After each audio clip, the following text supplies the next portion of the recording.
Good afternoon, everybody, and welcome to this week's Keeping an Eye on the Geopolitical Ball with me, Jamie Shea, Senior Fellow at Friends of Europe.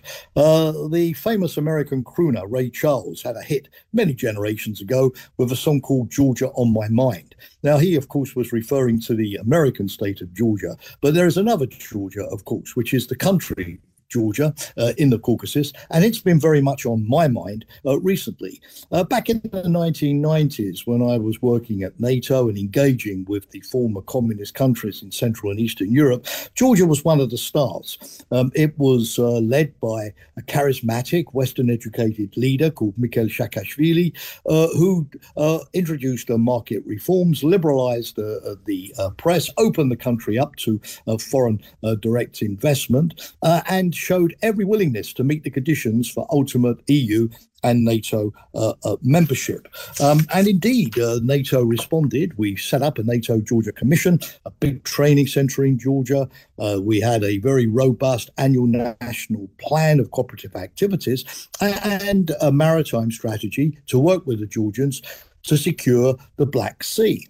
Georgia also responded by sending 3,000 of its best troops to Afghanistan for many years to help NATO's mission there. And indeed, Georgia was the third largest contributor of all countries, including the NATO member states. So it showed a willingness to support the burdens of security as well as to benefit from NATO protection. All of this led to a situation whereby in 2008, at its summit in Bucharest, Romania, NATO said that Georgia would be a member of the alliance one day, although because of resistance at the time from France and Germany, Georgia was not given the membership action plan, which was the pathway to membership.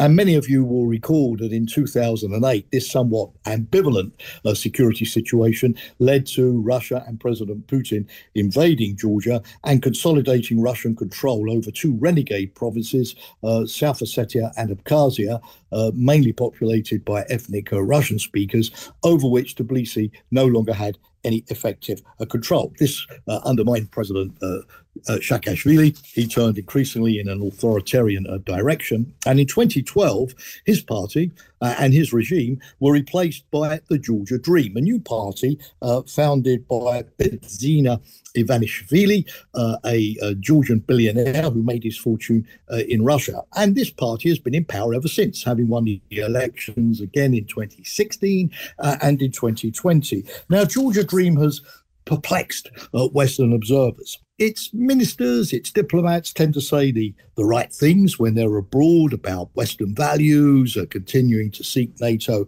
and EU membership, continuing to reform and all of that. But their actions at home seem to be rowing the boat in a different direction. For example, Mikhail Saakashvili, who returned to Georgia from exile in 2021, was arrested, put on trial, accused of misrule, sentenced to 6 years. His health has been very, very poor, and Georgia Dream has not allowed access to him. For example, recently, an appeal from Poland to allow him to go to Poland for medical treatment.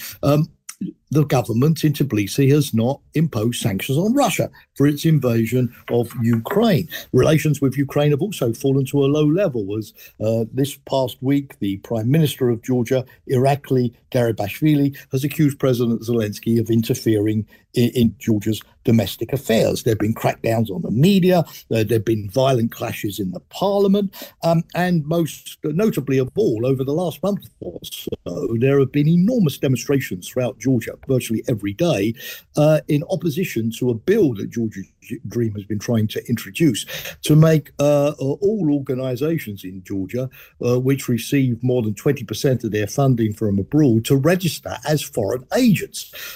This is a bill that looks suspiciously similar to the one that Putin long ago introduced in Russia. Now, fortunately for the time being, the Georgian parliament has withdrawn that foreign agent bill in reaction to the protests. But nonetheless, many Westerners are worried that Georgia may now be going in a more pro-Moscow direction. Is it losing its Western moorings? Well, I would say no, if one can consider that obviously the main major demonstrations against the Foreign Agents Bill shows that the majority of the population overwhelmingly does not want to go in the direction of Moscow any more than the Ukrainian citizens back in 2014 wanted to go towards Russia when their government at the time was prepared to sign up for Putin's Eurasia Union. So we have a moral duty, of course, to support the Democrats in Georgia. There is still everything to play for. But what can we do? Well, firstly, we need to support the president of Georgia. She's a former French diplomat, Salomé Zourabichvili. She's been in Washington, Paris, Brussels the last few weeks. She doesn't have a lot of formal power, but she has enormous moral influence. And she's been very critical of some of the actions of Georgian Dream. So let's back her.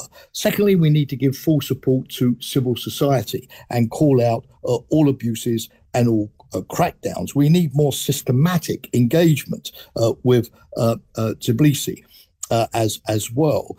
We need an active campaign to fight the Russian propaganda because Putin, unsurprisingly, has been blaming all of the turbulence in Georgia on the West.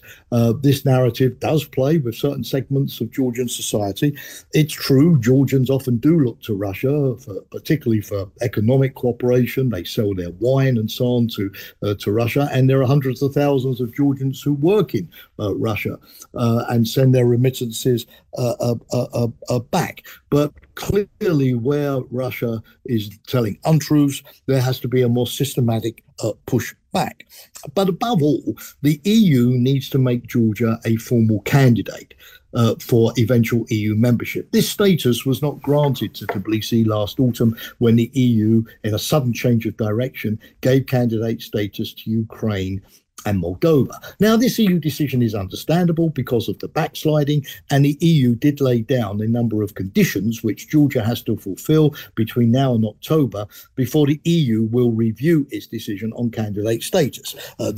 For example, unsurprisingly, are targeted at media reform, rule of law, access of the parliamentary opposition to the media, election finance, fighting the oligarchs and corruption, and all of these kind of things. Now, this is all perfectly legitimate, but if the EU does not grant the Georgia candidate status, it will be easier for Georgian Dream to argue that the European vision is dead, Moscow is the only alternative, the population will become discouraged, and the EU, for its part, will sacrifice a number of instruments and an amount of leverage that it can have over Georgia in exchange, for example, for EU aid and support, access to the EU market, all these kind of instruments the EU has to be a voice and a presence in the country and move Georgia forward. Candidate status, after all, dear listeners and viewers, does not make Georgian membership of the EU automatic or unconditional. It's purely the first stage, but at least it's a stage which engages Georgia irreversibly in the process. So all is not lost. Georgia is on my mind, but hopefully in a more positive sense by this time next year. Thank you for watching and listening today. As always, a pleasure from my side, and look forward to engaging with you again next week.